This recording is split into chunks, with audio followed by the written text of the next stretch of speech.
Hello, today is January 2nd, 1995, and we are going to do an interview with Mr. Isabel Moreno. Let's see if I can figure out this camera, and then we'll be moving right along. We're in Southern California, the home of Conrad and Maggie Moreno. And if Maggie doesn't trip, we will get this video made.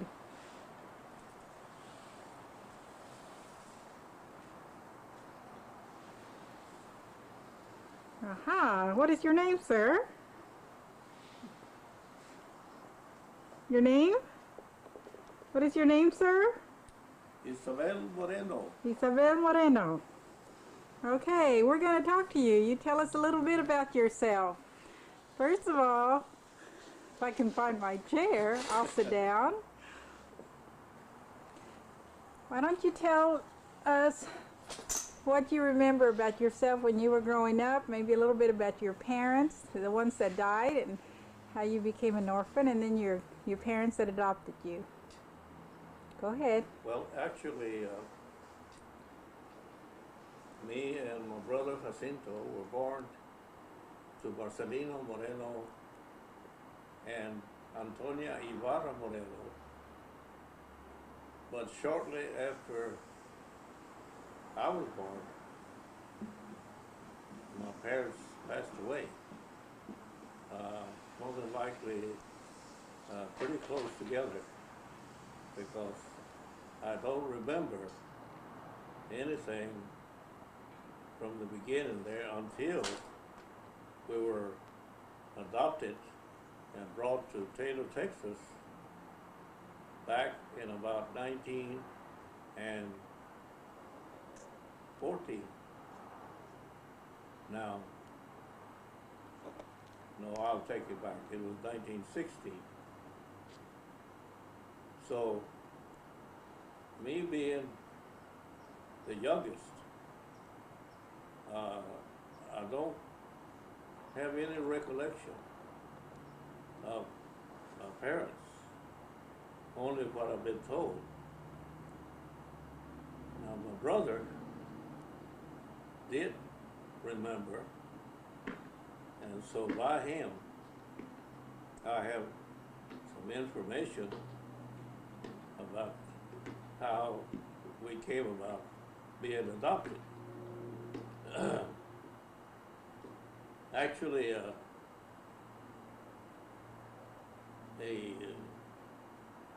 preacher who was an evangelist by the name of Walter Scott found out about us being orphans, and for some reason or other, we weren't wanted there in Laredo, where we were born. Laredo, Texas, that is. So he got in touch with someone there, and he came over and picked us up right after he had talked to our adopted parents, Genaro Nieto and Paula Navarro Nieto. So I recollect a little, probably mostly in a dream on the way to Taylor, that they said a couple that was riding in the same train wanted to adopt me, but didn't want to adopt my brother. So the evangelist decided that it wasn't fair, and he didn't want to separate us, since we were only two brothers that would probably never would know anything about our parents or about our relatives. So he didn't let me be adopted by someone else. Now, I can remember pretty well then, about 1917, when we left Taylor and went to Waco on Christmas Eve.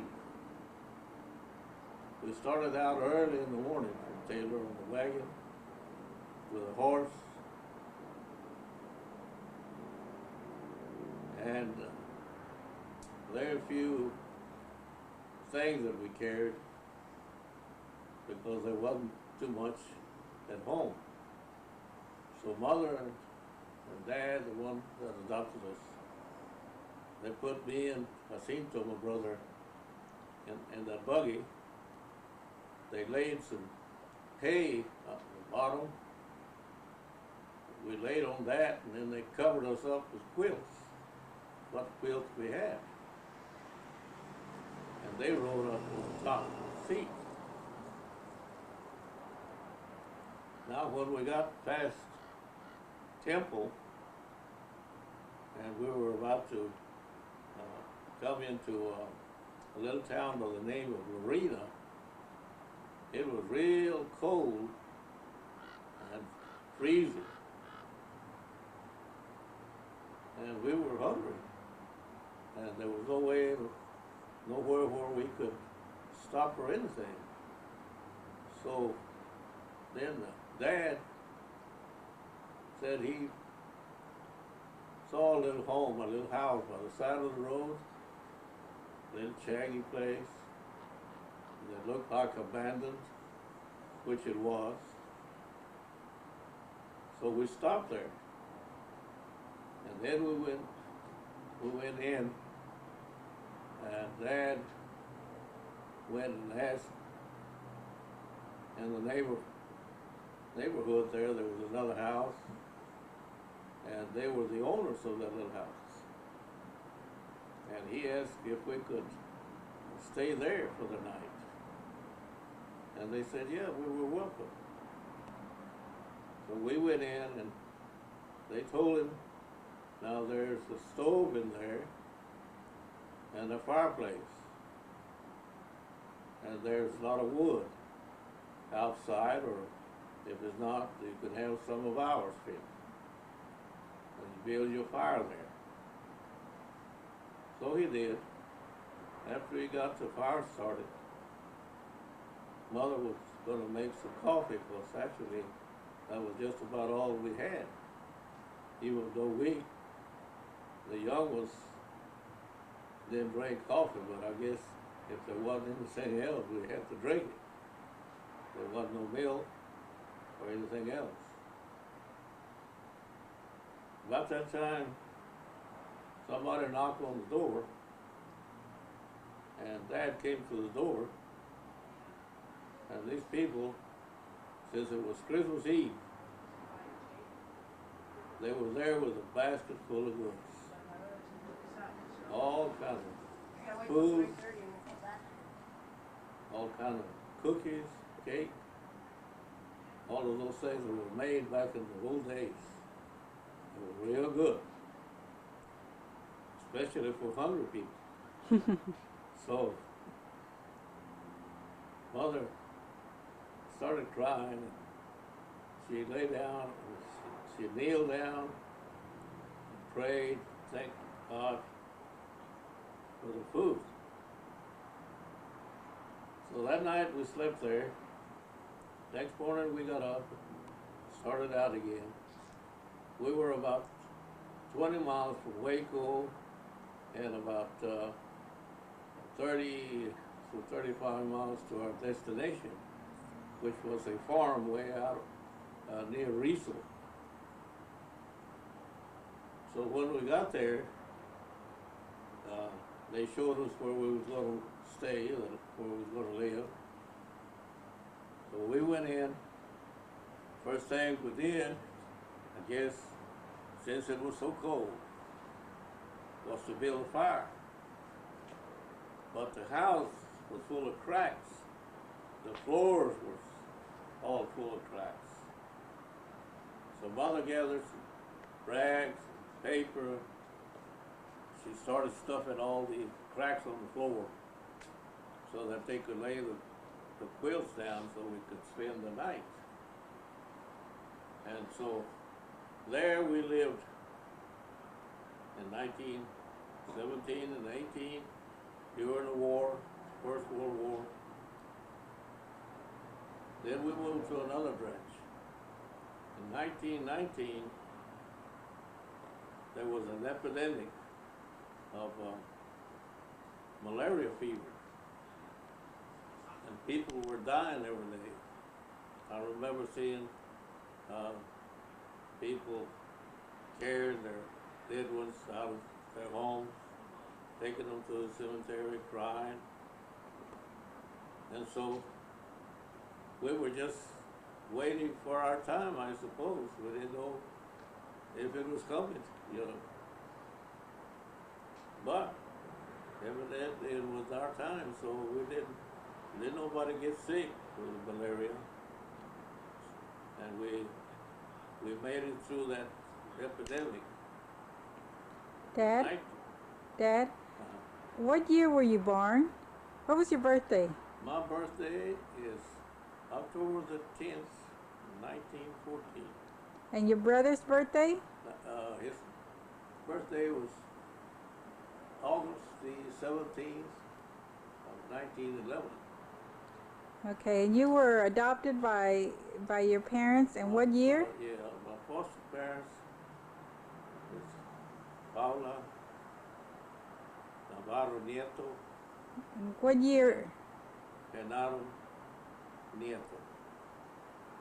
Then he had a initial I, Genaro E Nieto. But I never did know what the I stood for. Yeah. But I still carry that as in my middle name. N for Nieto? Your Nieto, you know, the N for Nieto. Yeah. Yeah, I carry that in my real signature. Your foster parents could have, when they adopted you, they could have just given you their name, but they let you have your real name, Well, Moreno. That didn't come till later. Oh. We were Nieto for a long time. Oh, really? Yes. Now, when in 1924,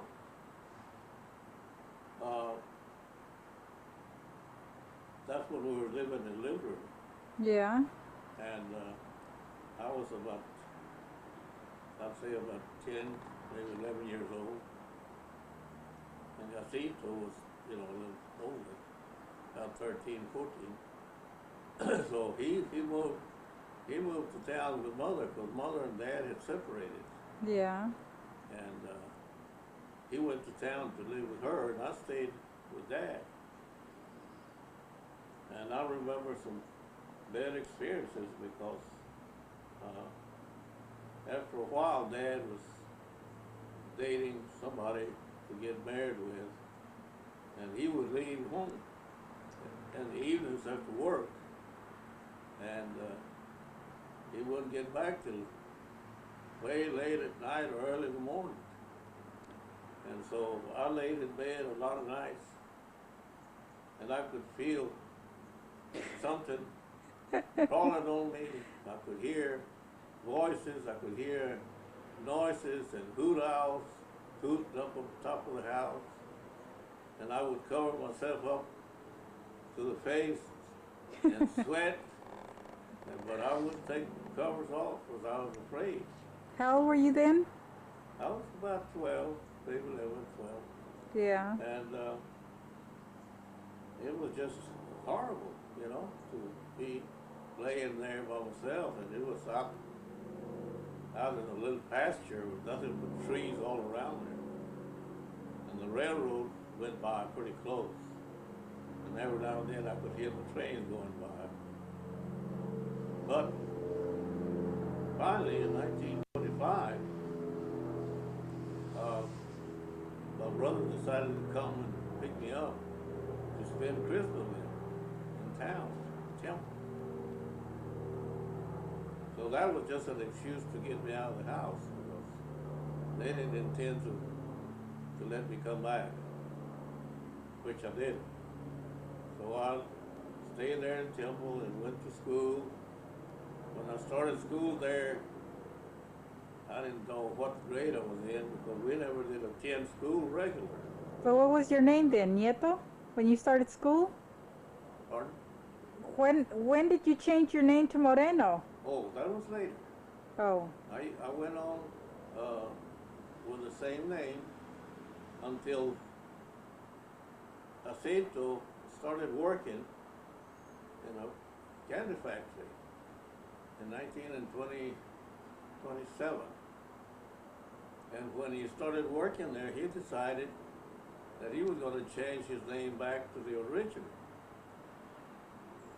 So when he did, well, I kept the same name, Nieto, and he was going by Moreno.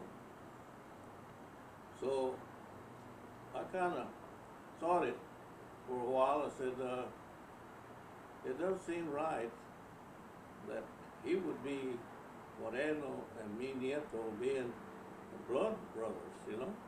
Yeah. So I said, well, I guess I might as well change my name too. So I took the name of Moreno too at that time. How did you boys know that your name was Moreno? Like what? How did you know that your name was Moreno? Well, that was our parents' name. But did your mom tell you that was your parents' name? Jacinto knew it. Oh, Jacinto knew Yeah, it. he was old enough to know that. Oh, okay. So, because he was born in 11, we didn't leave home until 15 or 16.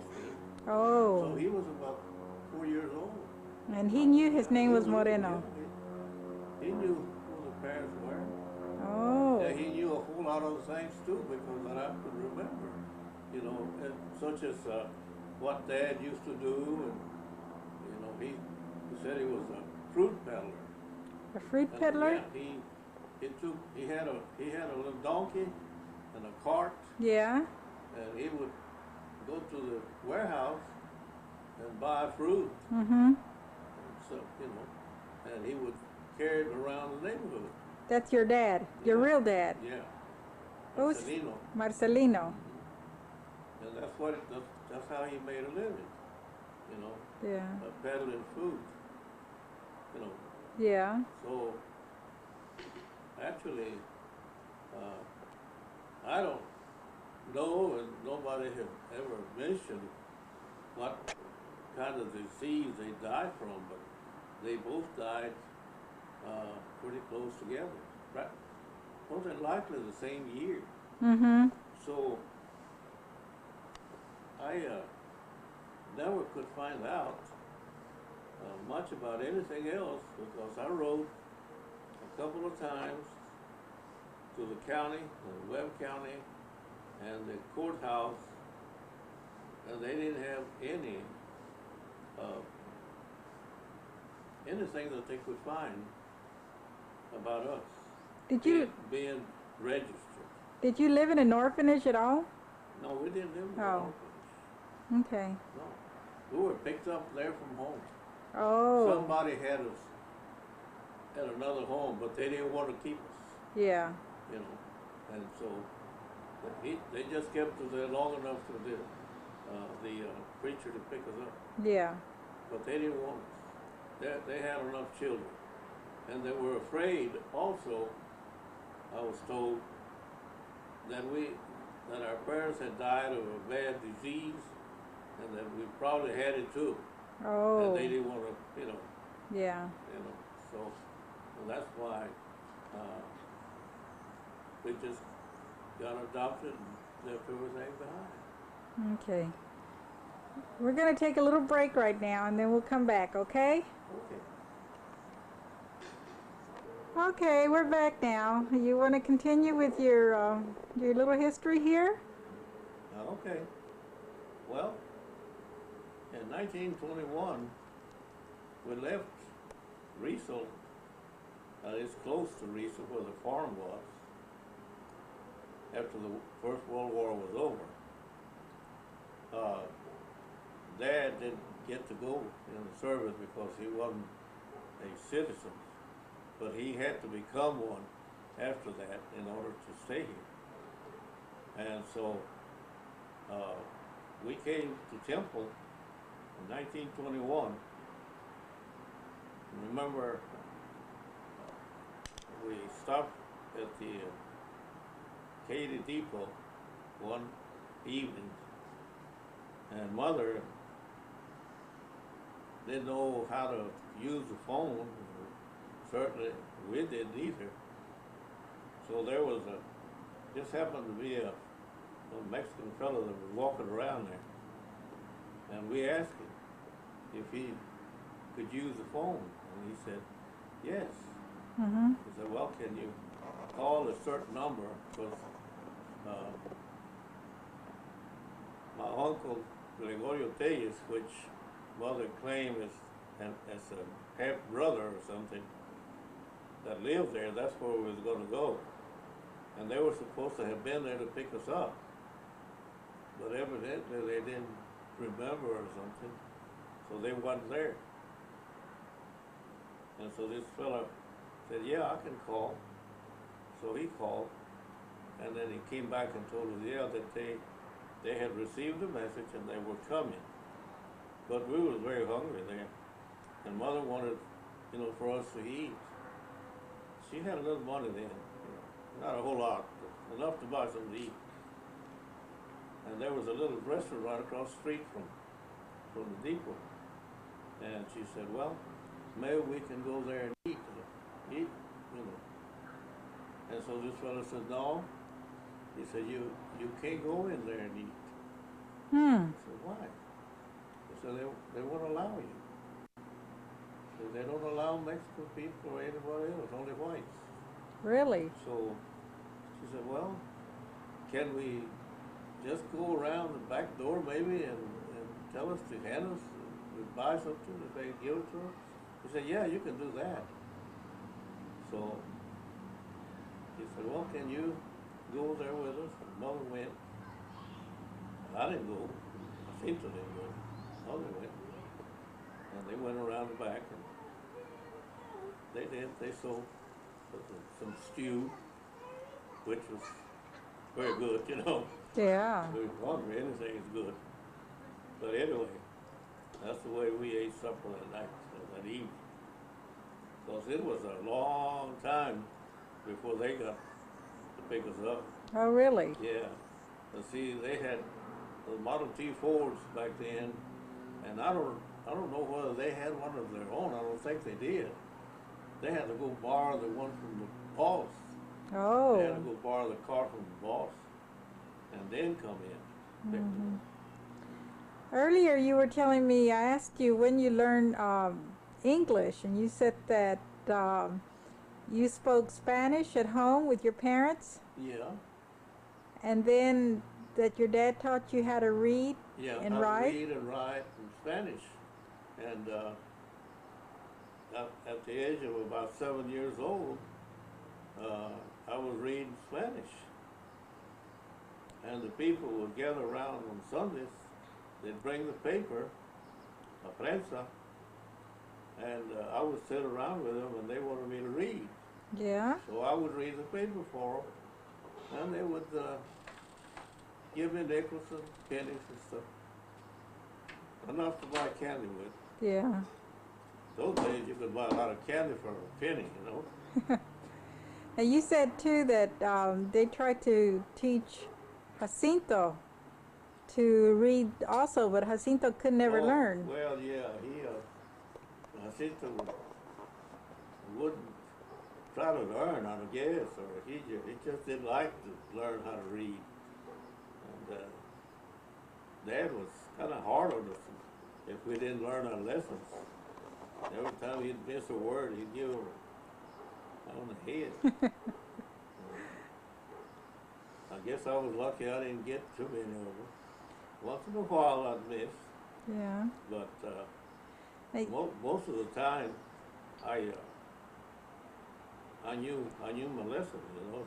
He'd give us lessons, you know. You never can keep your one eye open, can you? Joe, I'm trying to record. Go get a chair and you can sit by Papo. We're doing his history. Oh, I didn't know.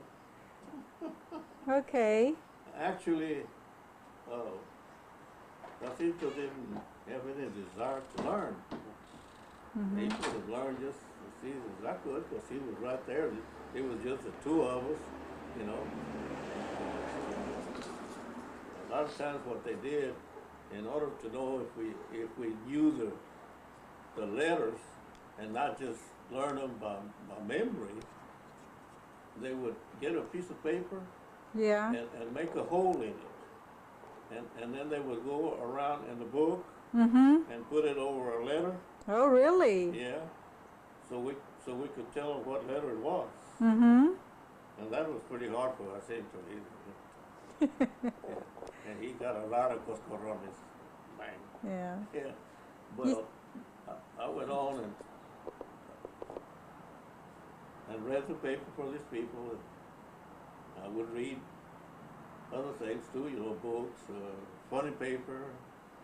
Now after I got to learning how to read more, I could read the funny paper, which at that time I remember in La Prensa they had Terrible Guillermo, I believe it was. Mm-hmm. I would read that. Now, you said you started school when you were like 8 years old? Yeah. The first grade? After we moved to Temple, or close to Temple, Moinaville, they told us that we had to go to school, which we did, but it was only for short periods of time. If we started, like the crops were in around Christmas, cotton picking and all of that, then in January we would start school. Oh. And then as soon as the cotton crop came up in April, in May, when you had to chop cotton, Yeah. they would get us out of school so we could chop cotton. Goodness. Of course, now during the summer there was no school, so we would miss out a whole lot. And that went on 1921, 22, all the way through 1924. Just going to school a month or two at a time.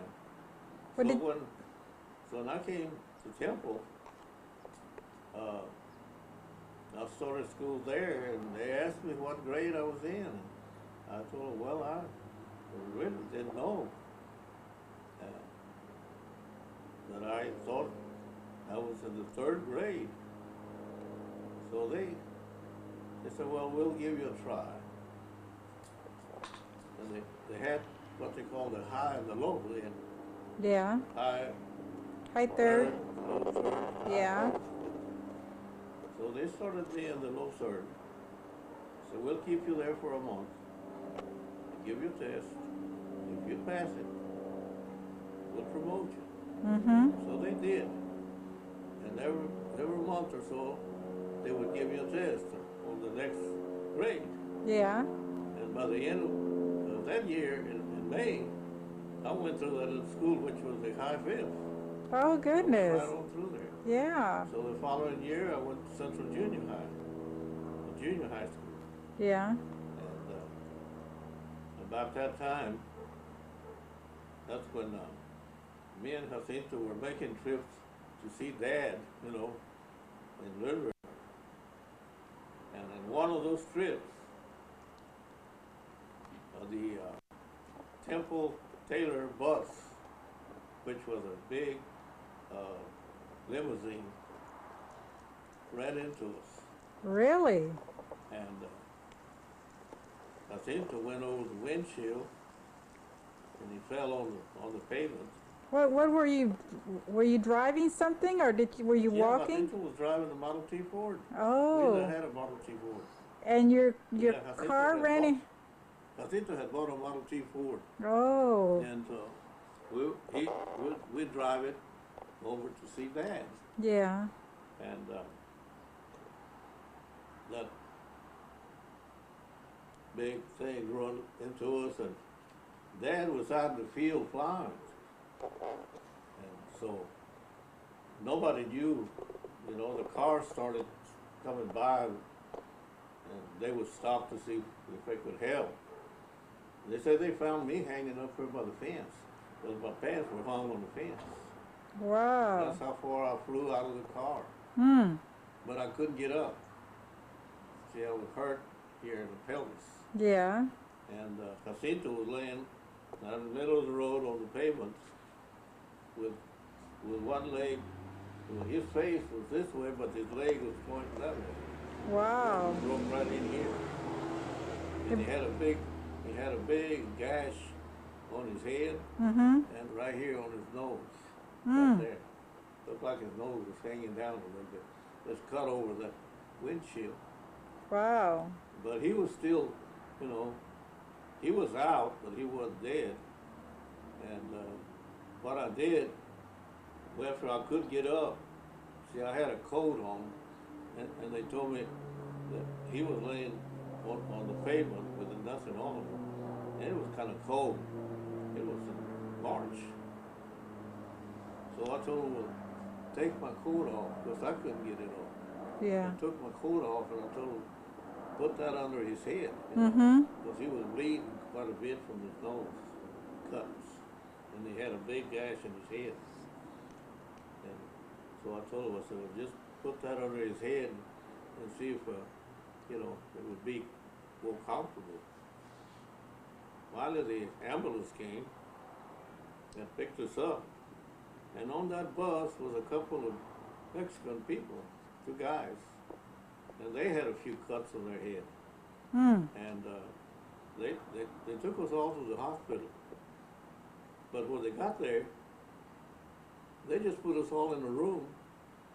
And the doctor came after a while, and they, you know, naturally, they knew there wasn't nobody had any money.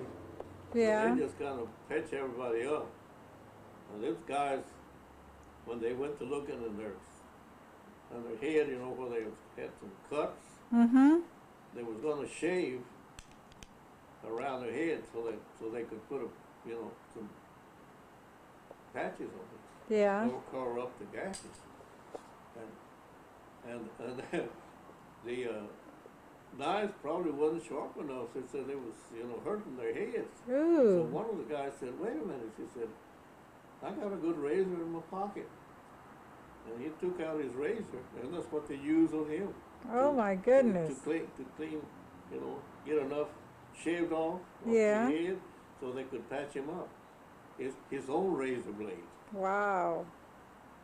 So I don't know whatever happened with him, but they sent us home. They got Jacinto in a cast, and me.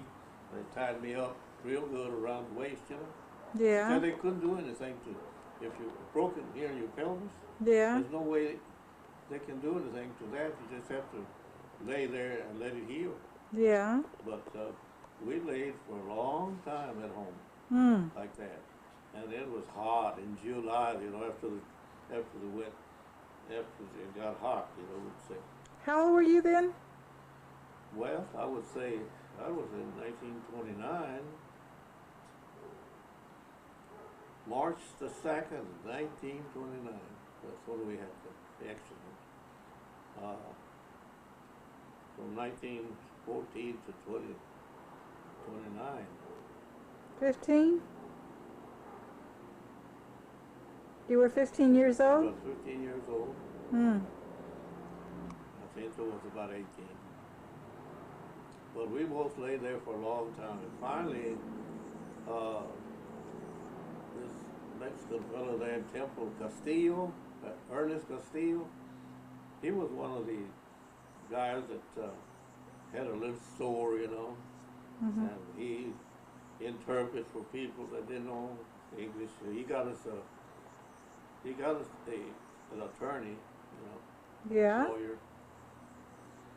And they said, well, whenever they settle, you know, you'll get paid within, I don't know how that turned out because we didn't get any money. All they paid was for the care of the hospital, you know. Yeah. And this fellow, Ernest, that had that little store, he told us we could get, you know, the groceries there, Yeah. anything we needed.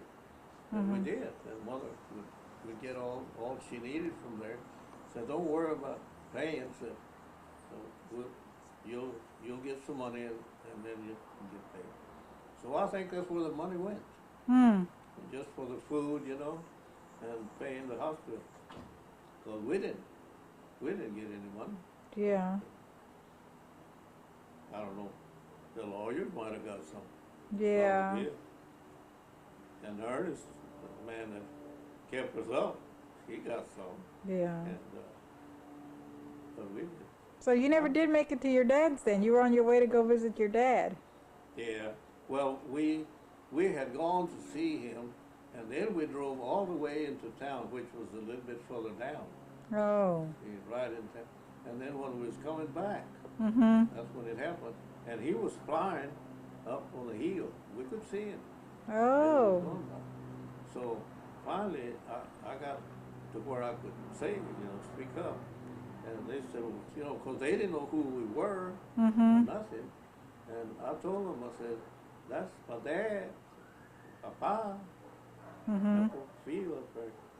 So they went to tell him. Oh. And then he left the mules up there on the plow and came down. Yeah. And he rode with us all the way to Temple, to the hospital, Yeah. to see that we got, but he didn't have any money, and he couldn't talk too much English either, Yeah. so we was all handicapped. Hmm. Yeah. But after that experience, well, I went to school there, went through the 8th grade there in junior high, and 1932 I got to play football. We won the state championship that year, Wow. and everything was fine until I went to Waco in 1934, and while I was playing football, though, before I went to Waco, I got hurt on my knee. Oh. My knee would swell up to where I couldn't get my uniform off, you know, through my knee here. How did you hurt your knee? Was it his football Playing injury? Uh-huh. Oh. And what happened was that I had water in my knee, but Oh. they never did tap it. Hmm. You see, Yeah. and on account of that, after I quit going to school and I went to work, Yeah. while I was working in Waco, all of a sudden I got a pain on my knee to where I couldn't bend it. Hmm. And it was just a terrible pain. So then my mother then went and picked me up from Waco and brought me back home. But I laid in bed for, I guess about 6 months. I Wow. was nothing but bones and skin, because when I got out of that bed, and I sat on the porch, you know, they had a swing on the porch, Mm-hmm. and I tried to sit on the porch like this, and I couldn't sit there because there was nothing but bones on it. I had Wow. to have a pillow or something underneath. Yeah. But I finally grew out of that, and I went on crutches for 2 years, you know, because my leg was like this. Wow. You know, it got hard to Mm-hmm. knee here, Yeah. and it was like this, and I couldn't straighten it out. Yeah. So one day I was walking downtown on crutches, and the superintendent, the principal of the school where I went to school, where I played ball, Mm-hmm. was walking down the street, and he saw me on crutches. So he stops and he says, "What's wrong? How come you're on crutches?" I said, "Well, I've been this way for over 2 years." Yeah. So he asked me why, and I said, "Well, you know, when I was playing ball, I got hurt my knee, and I had water in it. I had a water knee." I said, "But I never did get any treatment." He said, "Well," he said, "I didn't know that." So then He said, well, why didn't you go to the hospital and have it, see what they can do for you? I said, well, the hospital, I said, I have. But the hospital wants $50 in advance just to admit me. And then I would have to pay whatever it costs. And I don't have the money on it. So he says, tell you what, I'm going from here right straight to the hospital. He said, you go over there tomorrow and you tell them that I sent you there. He said, don't worry about that $50. He said, I'll pay that $50. And they're going to take care of you, or else you let me know. Mm-hmm. So I went. And as soon as I gave them my name, they said, yeah, we're ready to take Wow. you. And that's where I got operated on. And I got to where I could move my leg, you know. Yeah. 45-degree move. As a matter of fact, I had enough movement in the leg and my knee for a long time. I even played ball, I played work on the railroad. Did a little And dancing? I could walk I could walk without any noticeable effect, you know. Yeah. But of course now it's different. Some days, like I say, I can't even bend it. Sometimes, some days it hurts. Some days I can walk pretty good. But here I am at 80 years old, and I'm still going. And I hope that maybe I can reach to be a little bit older someday. Yeah. Yeah. Well, we're This is- there's ups and downs in life, and I can be grateful that a lot of my downs turn into ups, you know, and I was blessed with a big family, and they all love me, appreciate it, and I'm right here at one of my sons, my oldest son home, and enjoying life. Thank to the Lord. I don't have anybody else to thank for but the Lord. That's right. Looking back just in the things that you've told me, God's always had his hand on you. He's always taken care of you, even though you had some things that would come up, he's always taken care of you. I wasn't always a religious person, even though I was brought up with religious people. Mother was very religious. She always had us to read a chapter in the Bible or remember a verse. As a matter of fact, in our first church where we used to go, the Presbyterian church, in the kindergarten, they would always ask you to remember some paragraph in the Bible and have it, and you could recite it in Sunday school. Mm-hmm. So I learned quite a few. I don't know too many down. But the only one I can remember very vividly, because I guess I repeated it so many times, was John 3:16. Yeah. A very good verse to remember. As a matter of fact, it's two verses, 16 and 17. And I guess you know those. So, Mm-hmm. Okay, we're going to quit for a little bit, and then we'll come back. all right.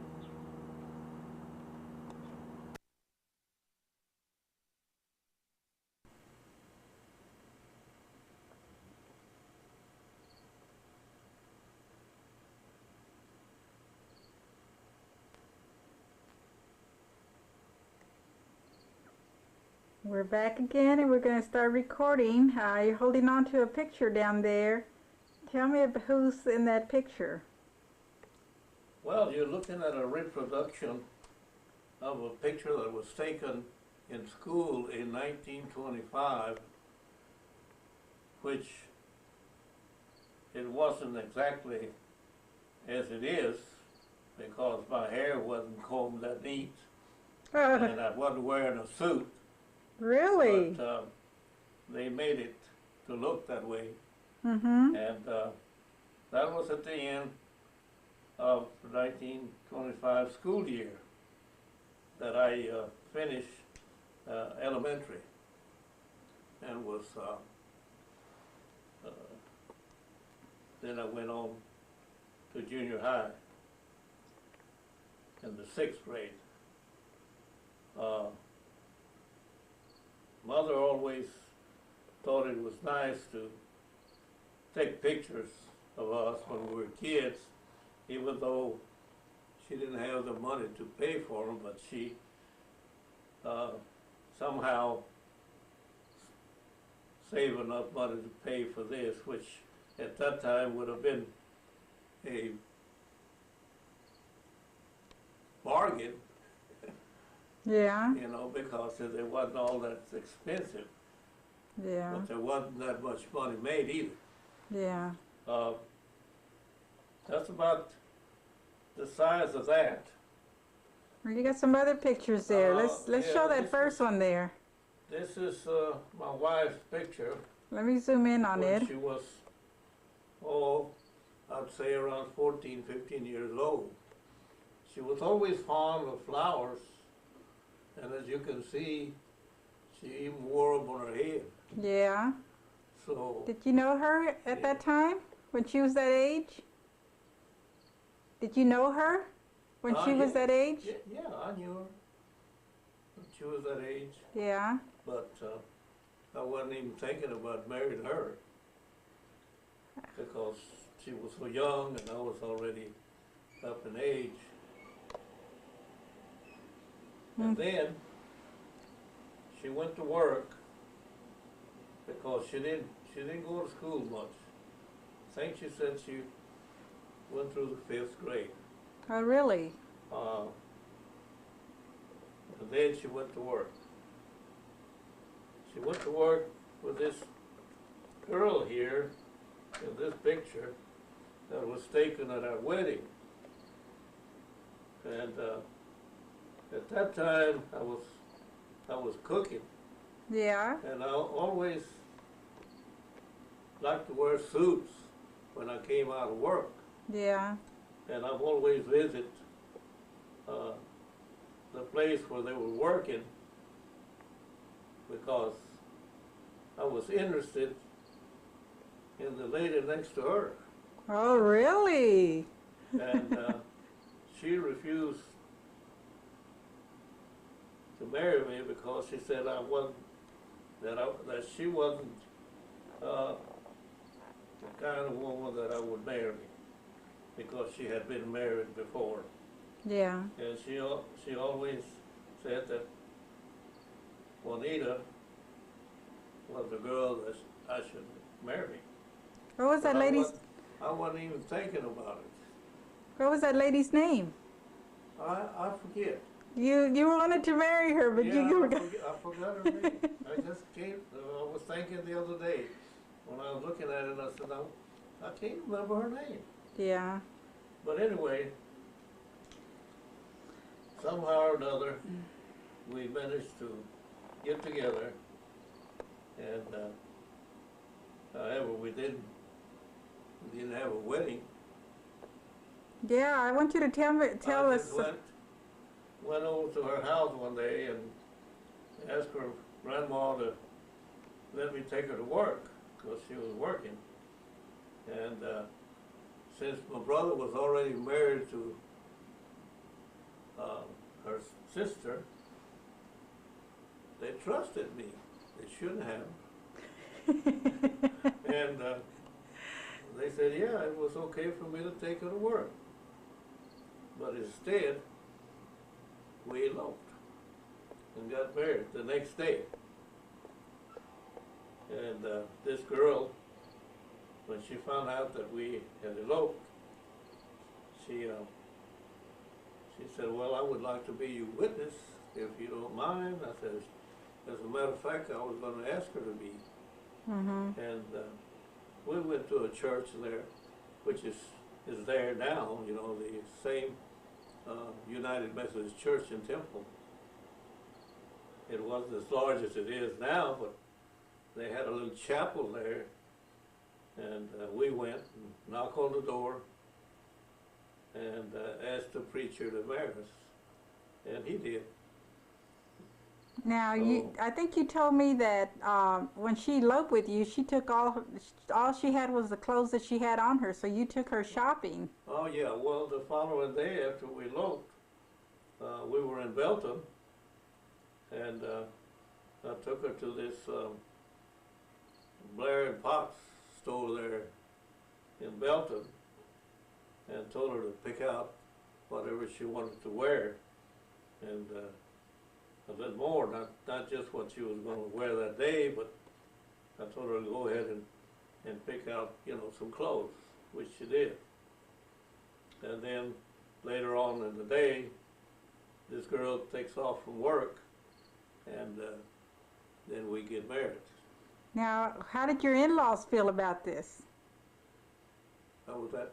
How did your in-laws feel about you kidnapping their daughter? They didn't even, well, they knew she had eloped, and they knew who she was with, but I'm pretty sure they didn't feel any too good about it. How long did you say it was before she saw her parents again? Oh, well, I didn't take her home for, over 2 months, because she was afraid to go, and I wasn't afraid, but I didn't know what to say, you know. How old were you and how old was she? She was 17 at the time, and I was 31. So one day, her father, or grandpa, because her father wasn't there, she was raised by grandma and grandpa, he came over to the house, and at that time we were living together, me and my brother. He was living on one side of the house, and I was living on the other side, on duplex. And he came in, and I just thought, well, this is a good time to tell him that I'm sorry that I did what I did, and it was over with. And he took me in and said it was all right for me to, but he wanted me to come home and bring her daughter home. So grandma wanted to see her. And we did. We came over. They shed their tears, and everything was okay. And that was in 1945 in March. After that, well, by the way, this was her father, her real father now. She was raised by grandparents, but this is her father. What's his name? Rangel. The last name Rangel. Emilio, not Emilio. Marcial. Marcial, yeah. Emilio was his grandpa, her grandpa. Tell us about her side. She was very young when her parents died, and then she was raised by her grandparents. Is that what you said? Yes, because her mother, my wife's mother, died when she was young. Okay. As a matter of fact, she said she never did remember her. Okay, we're going to stop the tape for just a minute because I got to change the battery, okay? Okay. Okay, we're back. What did you do there?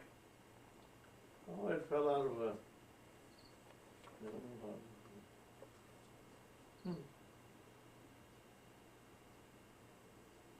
Okay. You got it in there? Yeah, I think so. Okay, you were telling us about Juanita? Yeah, this is was taken on our wedding anniversary. one of the small pictures Mm-hmm. at 25th anniversary. Turn it a little bit, yeah, where it faces me a little bit more, because I'm getting a glare on the light. Yeah, we celebrated this at the United Methodist Church Mm-hmm. in Divino Salvador. And after the wedding ceremony that we had, we went through our vows, you know, Mm-hmm. and then we had a party, and we danced a little, Yeah. maybe all night, and that was over with. We had a big crowd. Everybody wished us well, and everything was real nice. A lot of presents. Now you were telling me first, before you picked that last one up, you were telling me about her family. You said her mother died, and then Yeah, her father. her mother died, and her dad had gone away because he couldn't find any work there in Temple. And that was during the Depression. Mm-hmm. So he went away to see if he could find some work. And I'm not even sure whether he was able to come to his wife's funeral, my wife's mother, but he probably did. Mm-hmm. He wasn't too far away, because I think it was around Lampasas, Mm-hmm. which is not that far from Temple. And so she was raised by her grandparents. She was raised by her grandparents until I married her, And what were their names? and then, of course, we lived together. How long were you married with her? We're up and down. We're married 47 years. 47 And, years. She passed away on the 25th of November 1982 at 55 years old. She died of a heart attack. Wait a minute. You said she was 55 when she died? Yes. And you guys were married 40, how many years? You said 40? About 47. No, it had to be like 37. Otherwise, she would have only been like Yeah. about 30 8 years old when you married her. No, 37. Did Yeah. I say 47? Yeah. Yeah, that's about 37. Yeah. Yeah. No. So what were her grandparents' names? Her grandparents' names? Mm-hmm. Lucinda and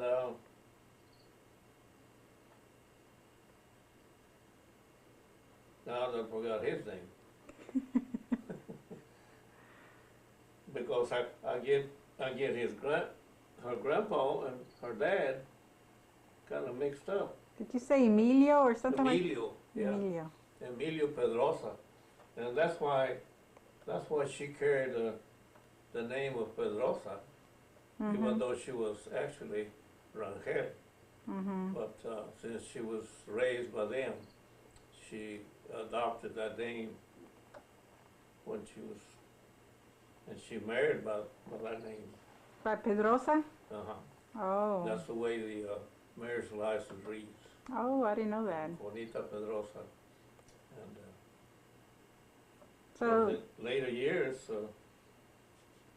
she wished she had taken her father's name, but then there was nothing wrong with her taking the other name. Name is a name. mhm. Where's that other picture? This one here? No, there's no more. Oh, this one. Oh, this one was just taken a little before she passed away. I think it was taken in 81. That's at home. She just stood there one day wanted to take a picture. Somebody took it, Mm-hmm. and I kept this one. Well, not exactly this one. You kept this one, but I got one like that. Yeah. So let me ask you this: what kind of advice would you give your grandchildren about getting married and stuff? I mean, you did the elope thing. What kind of a what? What kind of advice would you give your children or your grandchildren about, selecting someone to marry, and what do you think about Well, marriage? And Naturally, us old timers think different. Uh, we were always taught that when we got married, that meant you stay married. You pick your wife, you make your vows, and I believe in vows. I think everybody should stay together as long as they live. Raise their children and teach them the right way. And I believe that would be a blessing not only to the children, but to the parents.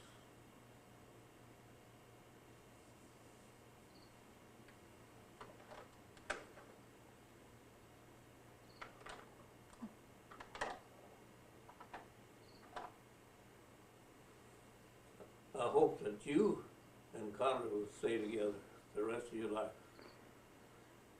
I'm pretty sure that everything is not rosy at times. There are ups and downs, and bad times, hard times, but you can live through it. And that's what we're supposed to do. Your vow said, until death do us part.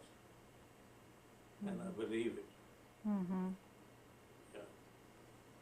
So tell us how you came to know the Lord. Tell me a little bit about your Christian life, how you came to know God. Oh, And my Christian life. yeah, I know you said your grandmother or your mother was a Christian. I was raised in a Christian home. My parents, who were adopted us, were Christian people. We always had to go to church, and they taught us verses in the Bible. We remember and had to recite verses of the Bible in Sunday school. But then, as time goes on and you grow up and you get away from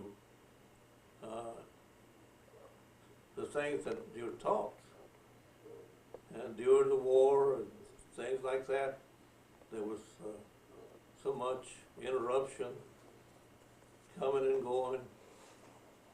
I went out and forgot about being a Christian until about 20 years ago again, that I realized that I should become a better man, a better Christian, because that was the way I was taught, and I always remember it.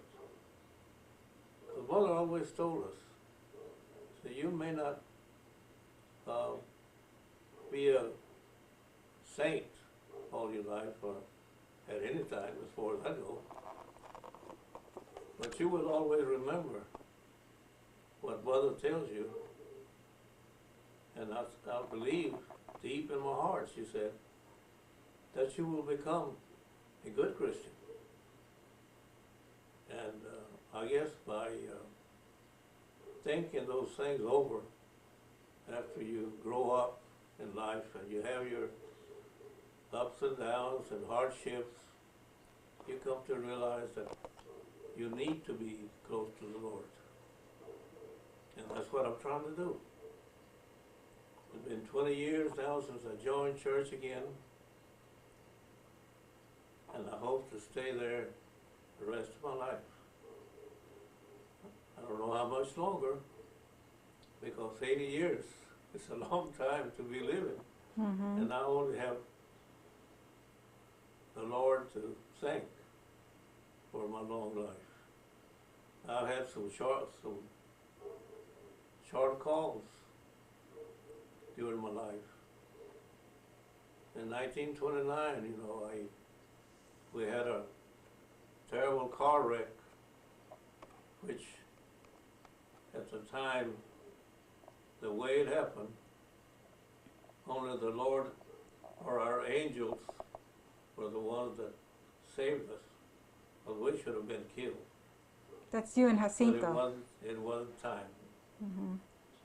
I was left here for some purpose, and I hope that I can continue to do the things that will be good to others and be good to me. I notice that every day you try to read the Word. Yes. What do you get out of it? I get a lot of strength from that. I don't want to leave house before I read the passage in the Bible. And I do that every morning before I go anywhere. Mm-hmm. And I would like to go to church every Sunday, or sometimes you can't. Mm-hmm. But I think the good Lord can forgive you for some of the times that you don't go to church, even though you might have a good excuse. Mm-hmm. And sometimes we think we got a good excuse, and we don't have an excuse. We just don't go. Yeah. But I think a Christian can live a good Christian life even by not going to church all the time. Church is a good place to go. I like to go. I enjoy it. But if I can't make it, I got the Bible, and I got the Word, and I got the faith. Mm-hmm. And like the Bible says, He is everywhere. Here at home, at work, anywhere we go. Do you have a scripture that's one of your favorites? Or is there a certain book that you like to read more than others in the Bible? Well, I like to read most anything that's interested. Like I'm reading this book of angels. Mm-hmm. I had never really thought too much about angels because nobody preaches on that subject, And I think somebody should, because there were also creatures that were made with, maybe not creatures, not living creatures like we are, but spiritual creatures, but they were created by God, according to the book, and I believe it. And a lot of times when we are in danger, and something happens to us, and we can't realize how in the world did I come out of this, it was probably your angel that was around you. Mm-hmm. So that's their job. They're around us all the time. God's angels, Mm-hmm. because if it wasn't for them, not that they have the power, but they're guided and sent by God here to protect us, Mm-hmm. to be with us. But is there a certain scripture that you like from the Bible, or when I was Yes, saying? well, I like all of Scripture, even though sometimes it's hard to understand just by reading it. Mm-hmm. And then I'm the kind of a guy that when I'm in Sunday school, I ask questions, Mm-hmm. and sometimes they give me satisfactory answers, and sometimes they don't, Yeah. because I'm still thinking and wondering how that can be, Mm-hmm. Now, there's one particular thing in the Bible that says, if you, let me try to think.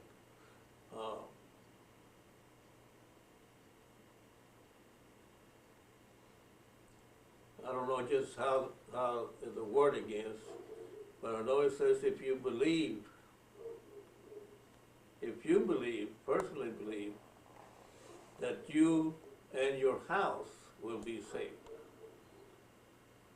And I've addressed a lot of times, even the preacher, what exactly, how do we are supposed to say that if I believe that my house is going to believe too?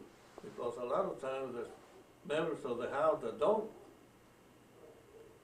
But the most logical answer that I've gotten is that if I believe and I teach and tell others about my belief, even though they may not believe at that time, but I'm leaving something there that they will probably think over, and someday they could become a Christian. Mm-hmm. And that's true. Mm-hmm. Because the word says you plant the seed and don't wait for you to, harvest. You don't harvest, but you plant, and somebody else can harvest. Mm-hmm.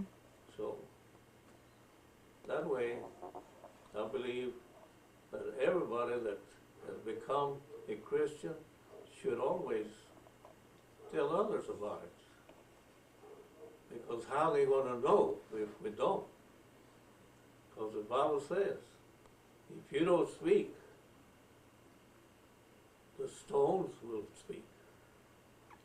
So what would you like to tell your children or your grandchildren about a life with Christ, or if you could say something to them that would make them see the light, what is it that you think that you could tell them about, To make them see the light. To make them see what serving the Lord, the benefits of it, that they should become Christians. Well, there, of course, a lot of times you can tell them in different ways as to how you had become a Christian. And you can tell them that by doing this or the other, or maybe study the Bible and learn from it, because that's the only way you're gonna learn.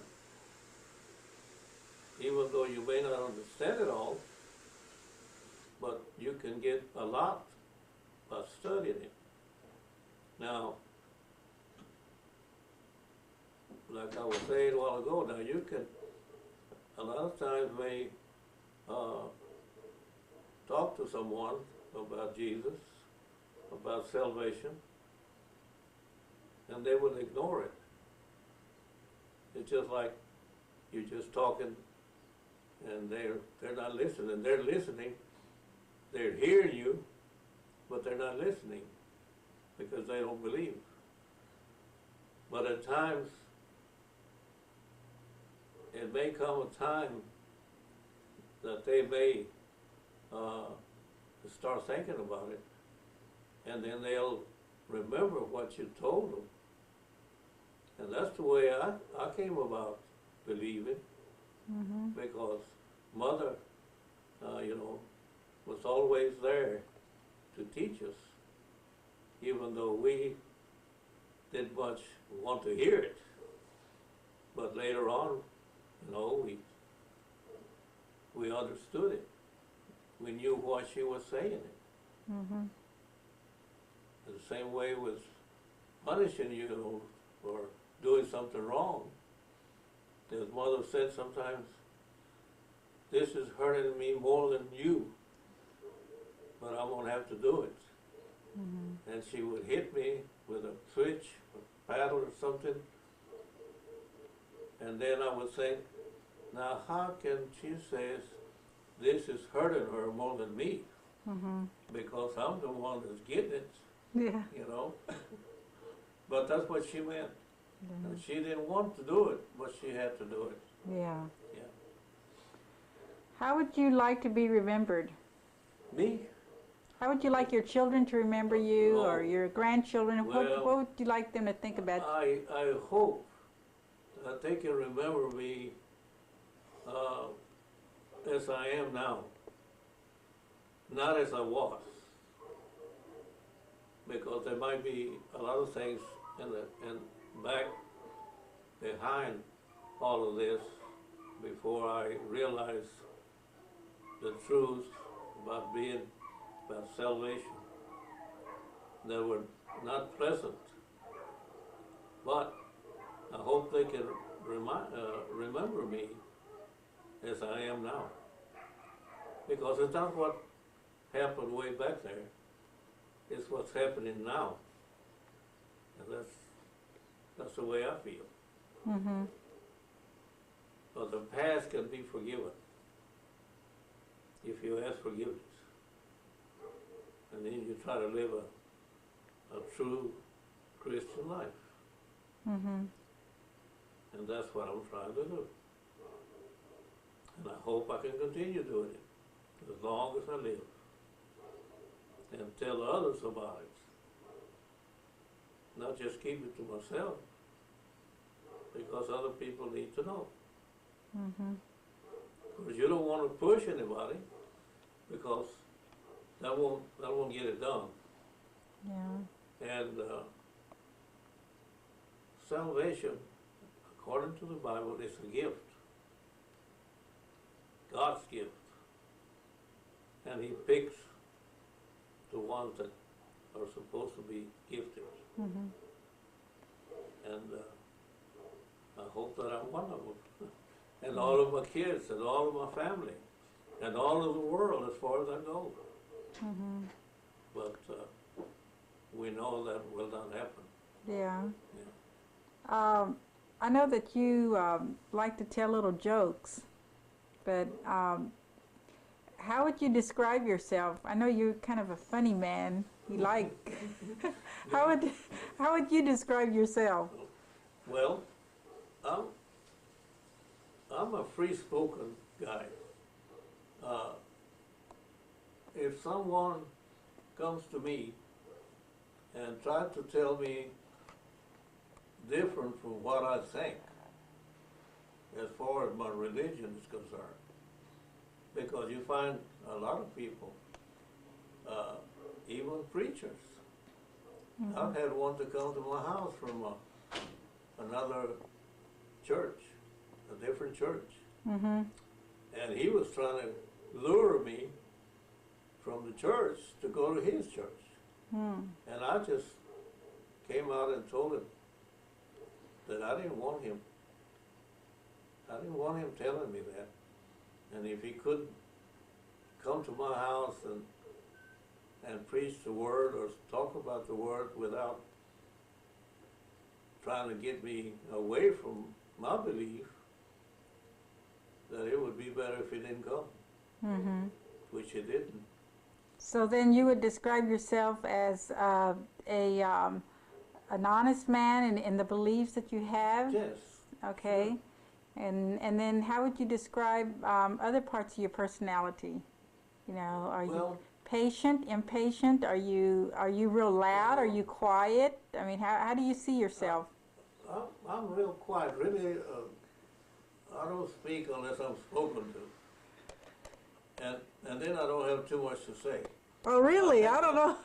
I think I'm overdoing it now because you're asking me questions. Mm-hmm. But it's not that I want to be isolated, but I just like to hear. Mm-hmm. I like to hear more than I do to talk. You learn more about listening than you do by talking, you know. That's the way it has been said. Mm-hmm. If you do a lot of talking and no listening, you're not going to learn anything. And I have learned to do that. But me, as far as jokes, I don't mind jokes if they're not obscene. Mm-hmm. it's nice to tell jokes. People laugh, you know, Mm-hmm. and it's good to laugh. You know, I remember when we go to church there, a lot of times, the preacher always says something funny Yeah. to make the people come alive, you know, and laugh. Now, in some instances, some people might overdo that, but you don't have to listen if you don't want to listen to it. Yeah. I think good jokes, something that you can repeat in front of young ones, Mm-hmm. it's okay. You want to laugh. Are you a patient man or are you an impatient man? Or how would you say? How would you say? Ay, que hombre! Isn't that what? Yes. Oh, it's nice to kid like that. Mm-hmm. I like to hear somebody say something that is funny and then you can laugh. But Do you see yourself as a patient man or an impatient? I'm asking you, you know, how you view yourself. me, Mm-hmm. I don't know. I don't lose my temper too easy, Mm-hmm. but I do get mad sometimes. I used to. I don't have anything to get mad about now, but when people used to make me mad about things, yeah. As a matter of fact, I could throw punches too, you know. Really? Yeah, They didn't want to mess with you, huh? yeah. You can only take so much, you know. Yeah. And after that, I don't think the Lord intends for you to just sit there and take it all in, and somebody offending you, either by words or by punishment, that you are supposed to just take it, Mm-hmm. because after all, we're all humans, Yeah. and we have feelings. You get hurt. So, Now, I notice you like to watch a lot of TV, and there's a couple of things Well, that you really like to look at, and one of them is yeah, sports. I like to watch TV rather than, I could be doing something else at times at home. I do other things. That's why I was wanting to plant a garden out here, so I could have Well, something to do. Yeah, that's true, but who's going to And, maintain it? Even the rain and the weather has been contrary.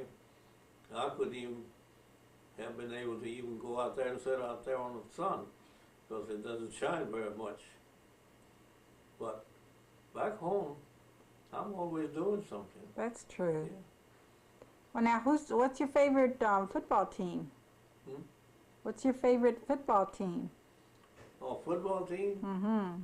Oh, well, that was my main sport, because I played it and I love it.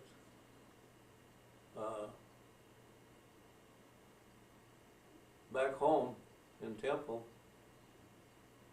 I don't think I have missed a half a dozen games since I quit playing. That's been over 40 years. You always go to those Wildcat games. Wildcat team. Mm-hmm. And I didn't care where or how far they went. I was there, somehow or another. Yeah. And I'm still that way. Yeah. Football and baseball, my two main sports. Now, Wildcats is one of your favorite teams. What's the Well, other favorite team? naturally, because that's a home team. And then the Cowboys, because Yeah. they're in Texas, my home state. Mm-hmm. But, One of the things that you like to do too for relaxation is fish. Oh, the fishing. Yeah. Sure, I like to fish. How big was that fish that you managed to buy so you could have it mounted? Oh, how big the fish? Yeah, did you catch that or did you buy it? No, I caught it. It didn't get I caught away. it. I caught it at Brady Lake in Brady, Yeah. Brady, Texas. How big was it? 10 pounds and 1 ounce. How? Well, it measured. I think it was 26 inches. Yeah, long. Long. How long? Show me. I like that. Oh, okay. Okay. 10 pounds, bass. Now, how many years did it take you to catch that? About 25, 30. Well, I've been catching a lot of big ones. Oh. But that was a nice one. Yeah. How did you feel when you caught it? Oh, gosh. I thought it was great. And I thought I was going to lose it. And I started hollering for help. Mm-hmm. And I told a little boy that was there, go inside and tell that man that I came with to come out here to help me. And when he did, the whole crowd came out. Wow. Everybody was there. Who was it who's the man that you went fishing with? Lloyd Lloyd? and Rudy and Chayo. You We were all there. talk about Lloyd. Is he like your best friend as far as your male friends? He is my best friend all around. And fishing friend, buddy. And also in church. And he takes, a lot of responsibility in church. And we cook, on Wednesdays to raise money for the church. That is when I'm there. I guess now he's doing it by himself with the ladies there to help. We usually cook the meat and the rice and the beans, and they do the salads and the hot sauce and coffee, tea, Yeah. set up tables, Yeah. things like that. You keep real busy with that, so I guess this is when you come out here or you go to your other kid's house, it's like a little vacation. Because when you're in temple, you're busy working with the church, Yeah. right? Well, for one day, of course, we're busy doing other things sometimes, Mm-hmm. that needs repairs or this or that, which at one time me and Lloyd could do most of the work ourselves. But now, he can't climb and I can't either. He said his legs hurt, and mine are just sore, with this lame leg I have here. I can't do much. And I can't crawl under the floors because I'm afraid of cramps. Yeah. If I get caught under the floor with a cramp and I can't get out. Yeah. So I don't do that anymore. Yeah. So, let's see, I'm trying to think what else I can ask you. Can you think of anything else you want to say? I don't think so. I think we covered just about everything that I could tell you for the time being. Mm-hmm. Oh, well, I guess this isn't really like, not necessarily the way I want to end it, but I know we talked about this the other day, and you said that when you went on to be with the Lord, that you wanted certain things at your funeral. Now, what was it that you said you wanted? At the funeral? Yeah. At my funeral? Yeah, you said you wanted, I'm trying to remember what it was that you said, so that way the kids Oh. will know what it is you wanted. Well, I love singing, and there are some beautiful songs that I'm gonna have to write down. But I think you know most of them. Mm-hmm. And I was impressed when we went to y'all's family reunion when, was his name Manuel? Mm-hmm.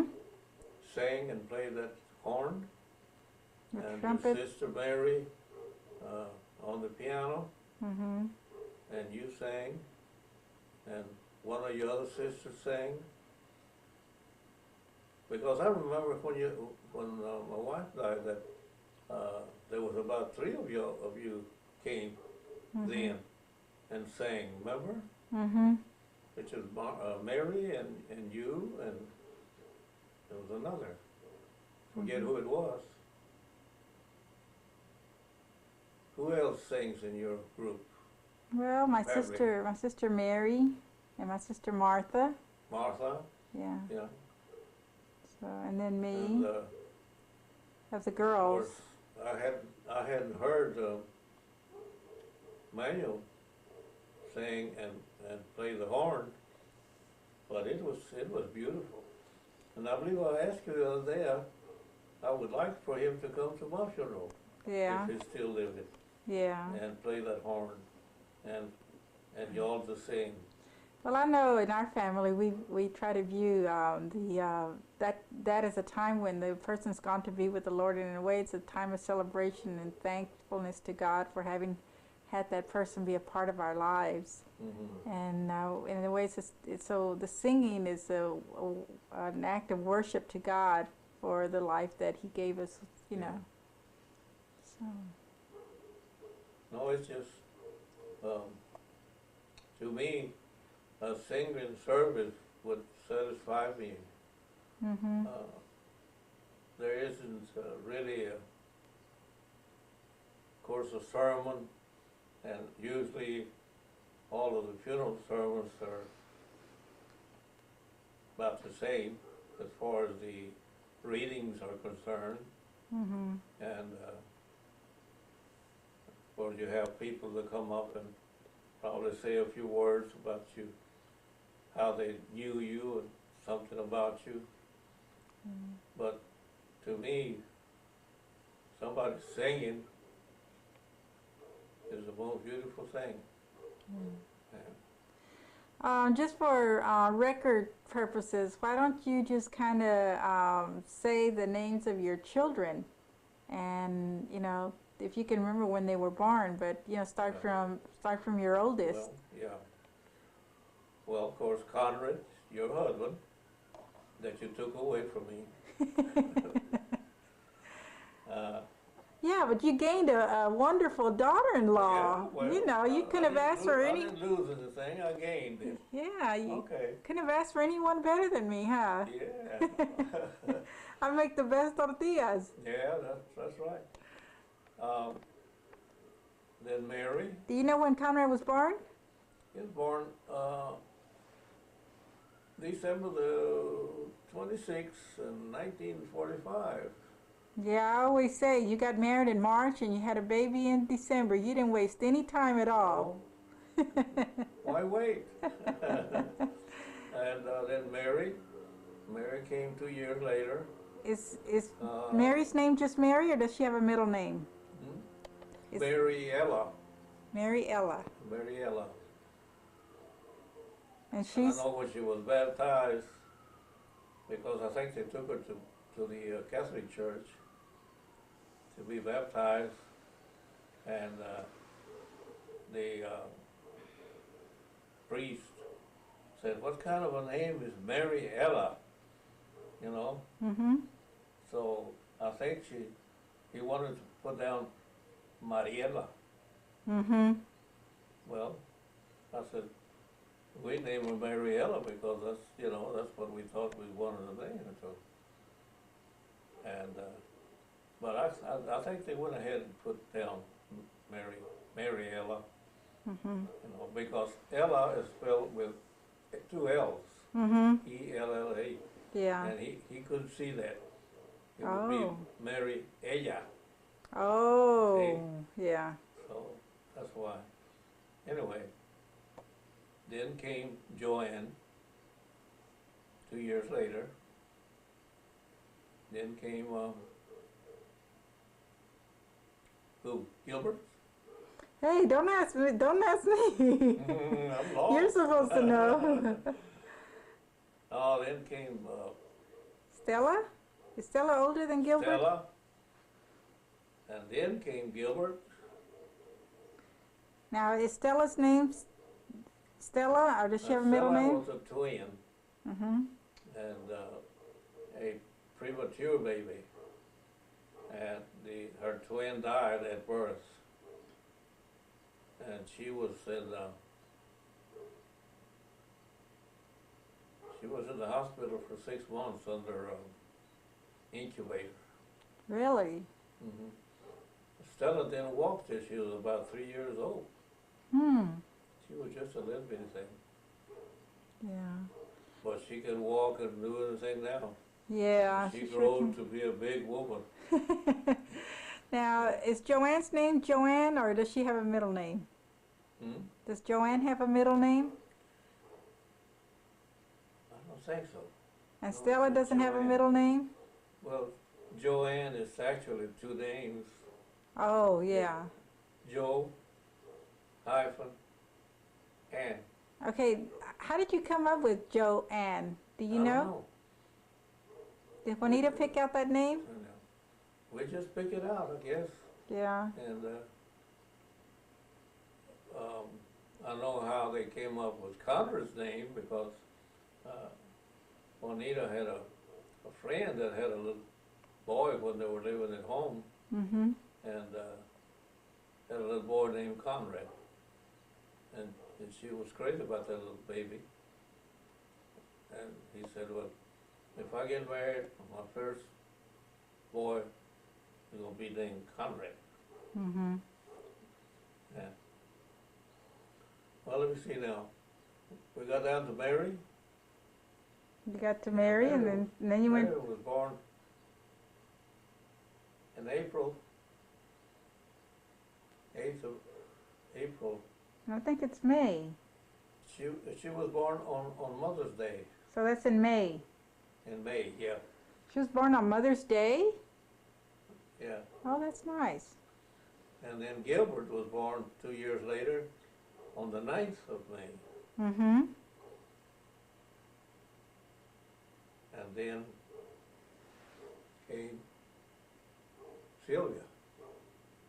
Where did Diane come in? Well, Diane was in there after Joanne, I believe. I'm not even sure. Yeah. I would have to look it all up Yeah. to really find out where. And then After Sylvia? Sylvia, and then Ron, and that was the end. Caboose, Caboose. the caboose. Yeah. Now looking at them grown up, Mary is married to who?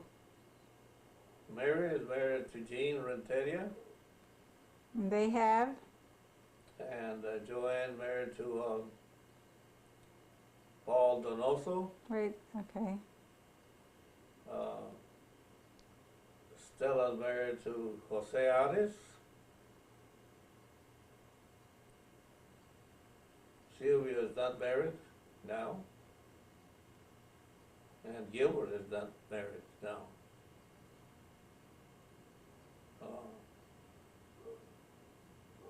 That was it. What about Ronnie? Yeah, Gilbert and Ronnie both. Well, Ronnie's not married. Gilbert is married again. That's yeah. what I thought. I thought. Yeah, Gilbert is married again. Mm-hmm. I'll tell you, I get them all mixed up. Yeah, I can see that. Yeah. But I want to ask you even more. What are your grandchildren's names? My grandchildren's name. Oh boy. Let's see. Start Okay, off with I your have sons. Tony. Tony goes to who? Belongs to who? Tony is Maggie's and Conrad's son. Well, what's Tony's real name? What's Tony's real name? No, Tony's real name is Conrad Jr., Mm-hmm. but he goes by Tony Yeah. because that's what you all call him. Mm-hmm. And Conrad they want him to be a Conrad Jr., Yeah. but you know how it goes. You know how that goes, don't you? Yeah, Juanita came to see me right Yeah. before I had Tony yeah. and convinced me that I had to name him after his father. Yeah, you women got together. No, she's the one that did it. Oh, Yeah. well, okay. Then came Stacy, Yeah. and then came Joy. That's y'all three kids. Mm-hmm. Okay, then Mary, then Tina, and Danny. Tina's married to who? Do you remember? They, Do you remember who Tina's? Tina's married to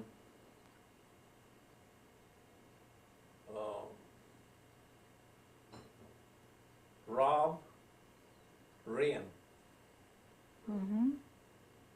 and They have, what do they have? A little boy, little girl? they got a little boy. His name is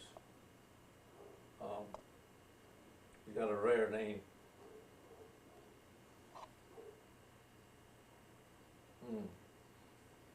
I would have had to write all of this thing down because she was.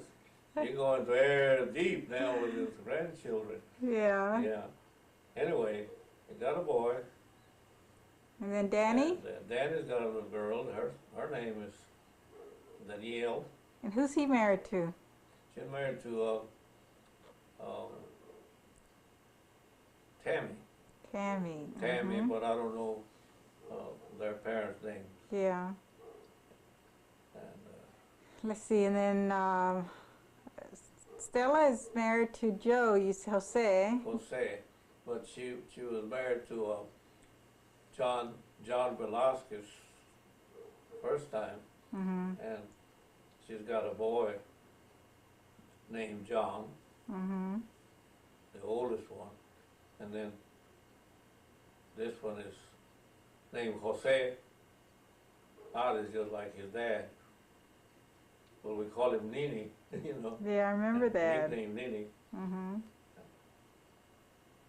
And then, of course, I have Gilbert. He has two boys by his first wife, Jonathan and Mark. And he has another boy by his second wife. His name is Sean Nieto. What is his wife's name? His wife's name is Sonia. Right. Sonia, but I don't know her last name. I mean, her maiden name. Yeah. And then, Uh, so Gilbert gave Sean your name, Nieto. I mean your Yeah, the middle parents. name. Yeah, the middle Middle name, name. yeah. That's good. I didn't know that. Yeah. Yeah. Okay, He and said then nobody else has used that name, so that's why I put it in there. that's nice. Yeah. Yeah. What about? Sean Nieto Moreno. That's good. Yeah. And of course, his wife had a little boy too, you know, when they married. Mm-hmm. His name is Jacob. Oh. They call him Jake. Yeah. Mhm. And then Sylvia. Sylvia's got one daughter, Marlena. And then That's, Ronnie. yeah. And, of course, Butch. Oh, that's was, right. You forgot about Butch when yeah, you were well, naming your kids. Butch was adopted by mother, but we had a little trouble getting that done because mother was already up in age, Mm-hmm. and her husband Tio Cuco was old too, but they had money, and so we had to go to court, and me and my wife had to sign that in case they weren't there for any reason, if they couldn't keep him up, that we would be responsible for him. And that's why Butch came up after they died. He stayed with us. He was young though, wasn't he? Wasn't he like 8 years old when he came? Oh yeah, 8. He was 8. Yeah. And he almost died when he was 9. Really? Yeah, he had appendicitis. He was still, well, yeah, he was still with Mama and Tio Coco. And he got sick. And he was over our house. You know, they lived next door. Yeah. And it got late, you know, and I told him, I said, well, Butch, I said, I think Mama, she was yelling over there, you know, for him to come home. Mm-hmm. Said, Mother's calling you, I guess you better go home. And I knew he was hurting, but it was late. Yeah. So the next morning, he was still real sick. Yeah. So I took off for work and took him to a doctor. Mm-hmm. And when we got there, and the doctor examined him, he said, you take this boy straight to the hospital right now. Mm. He says his appendix is busted, you know, it burst. Yeah. That's, And you know, that's dangerous. yeah. So I took him over there, and he had he had a high fever. And they got ice on him, you know, pack him down in ice and put over. And they told us, well, we cannot operate on him right away, so we're going to have to get the fever down. Mm-hmm. But all this time, you know, he was suffering from the pain. Mm. But finally, they got the fever down, and they operated on him, and brought him back to the room, and they told us, he said, now, it's up to him now if he can survive it, Mm-hmm. you know. They said, we got our part done, now if he can live over it, he said, but we don't guarantee it. So we'll know more about it in 24 hours.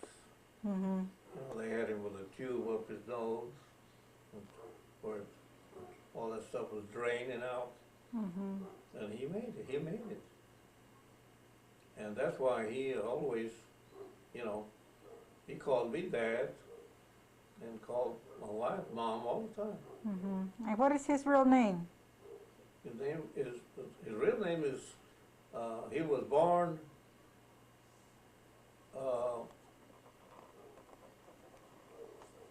with another name, but I forget. But they renamed him Refugio. That was Tio Cuco's name, you know, Refugio.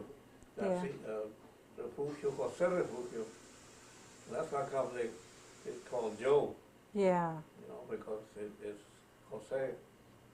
But he dropped the Refugio and Garcia. Yeah. That was Yeah. his adopted name.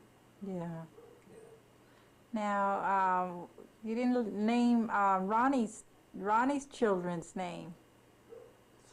Ronnie's children, oh, yeah. Well, he has, by his real wife, Miranda, and now Marisa. 2 girls. Mm-hmm. What's his what's the name of the mother of his children? The name of who? The mother of his children? The mother of Marissa and Marisa. Oh, talk about Susana. Susanna. Susana Cruz Moreno, Yeah. the mama of the mother of the 2 girls. And then on Sylvia's Marlena's dad, what's his name? His name is William Joseph Perry. Mm-hmm. Now, his dad was white, Yeah. but his mother was Japanese. So Marlena has three mixtures. Yeah. Has Mexican, white, and Japanese. Now Gilbert's kids, they're not Mexican either. Yeah, Well, the two boys, the older boys. Jonathan and Mark. Yeah, well, see, Gilbert's first wife was white, so they're mixed too, white and Mexican. What's their mother's name? Gilbert's first wife's name? Gail. Gail. Yeah, Gail. Yeah. And now she remarried and got two babies, two twins, Yeah. or a set of twins. Mhm. I don't know what their names are, but it's a boy and a girl. Oh, I didn't know that. Mhm. Yeah. Well, it looks like even though you and your brother were just two little orphans, it seems like your seed has really bloomed. Oh, You know, gosh, the yeah. Bible says go out and multiply, and looks like you did it. Yeah. I think me and my brother did a lot of damage. Yeah. So. Well, that's the way generations grow. Mhm. But just between me and my brother, two Morenos, now there's a whole bunch of them. Yeah. Yeah. Because I had a large family. Jacinto didn't have a large family, but anyway, he had three boys, and so they're all married, and all of the children were Morenos, you know, Mhm. until they married. And the boys would always continue to be Morenos, you know. Mhm.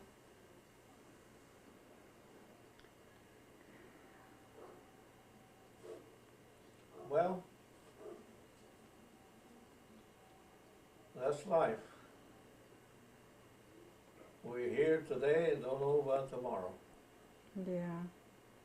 Tomorrow is going to be George Burns' 99th birthday. And he's George Burns, remember we were listening? George Burns, yeah. And what is it that he said? Well, he said, I wish I'd have waited until I was old. Yeah. Yeah, that's what I'm going to tell him on my next birthday. Yeah. You wait till I get old and go to celebrating. Yeah. Yeah. How long would you like to live? Me? I'd like to live another 10 years. It even But I take. would like to be able to walk, Yeah. because if I get to where I can't walk, I would rather the Lord would take me. Yeah. Well, you get around pretty good for your age, I think Yeah. so. You know, you Well, get your exercise every day, and Yeah. you still do your walking, and Lord knows you know how to use these muscles, you know, to move that Mhm. hand and move it up to your mouth. Well, yeah.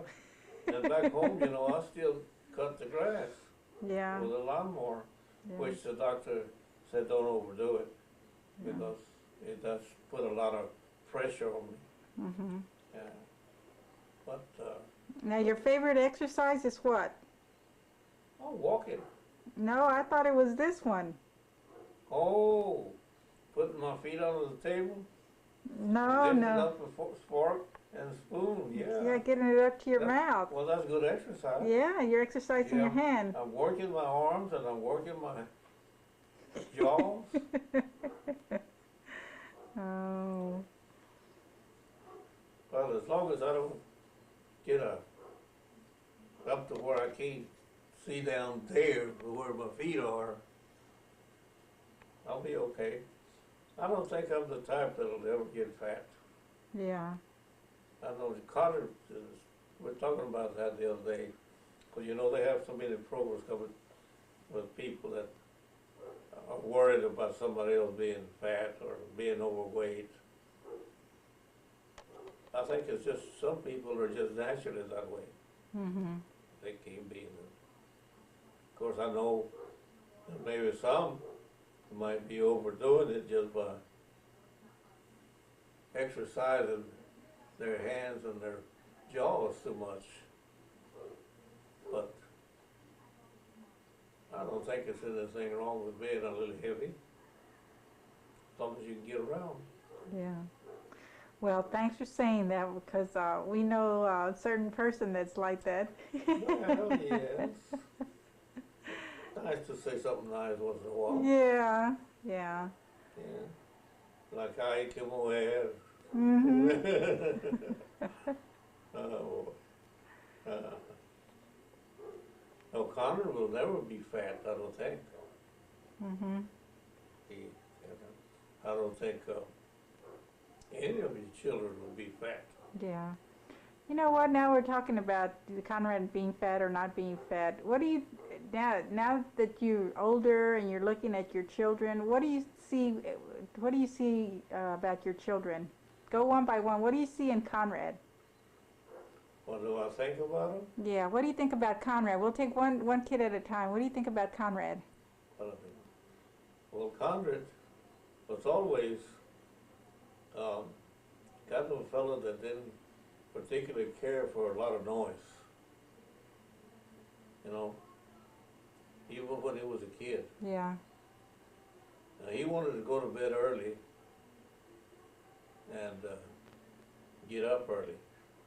Mhm. And if anybody was out there on the outside making a lot of noise around 10:30, you know, like kids used to play out there in the street Yeah. making a lot of noise, he'd get out there and tell them if they didn't shut up, they'd go out there and whip them. Yeah. Yeah, and run them off. Yeah. Uh, So what kind of man has he turned out to be, though? what kind of man he got to be? What kind of man did he turn out to be? Oh, well, I don't have any complaints about Conrad.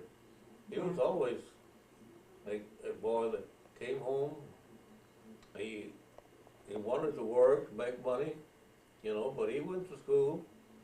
But as soon as he was old enough to work, because he wanted a car, and there wasn't the money, it wasn't there to buy him a car. Yeah, hold on a second. I need to get the phone. Okay, now we're back. Okay, what about Mary? Well, Mary was always a nice girl too.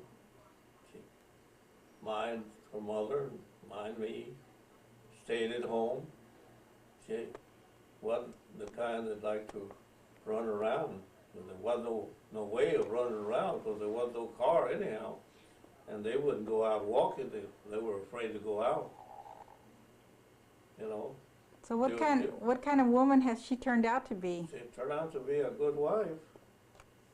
She Mhm. loves her children, stays with her husband, cooks for him, gets up in the morning and fixes breakfast.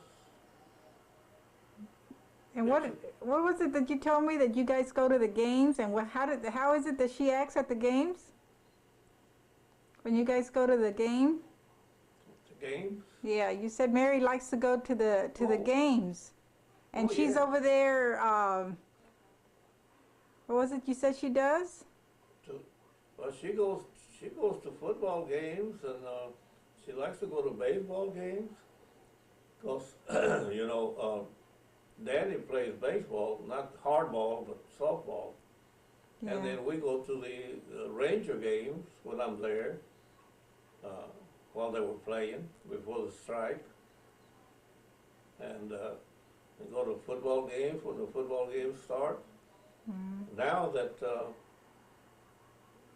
I don't get to go to all of the Wildcat games because I wanted to go and see some with Mary and them, Mhm. and I wanted to go see some with Ronnie's games because, you know, him being a coach, Yeah. and his ex-wife still likes to go carry the girls over there, and Yeah. so I go with her. I go early enough to eat somewhere, and then we go to the game. Mhm. And after the game, the girls get down and go in the field, Yeah. and Ronnie takes them in their buses that they drive to, you know, go back to the field, to Yeah. the back to where they gotta Yeah. go and undress, and put on their clothes. Yeah. You know what? I think I'm running out of this tape. I think this is the last of it. So say something in 1 minute. In 1 minute, Say whatever Well, you want, because we're yeah. running out of tape here.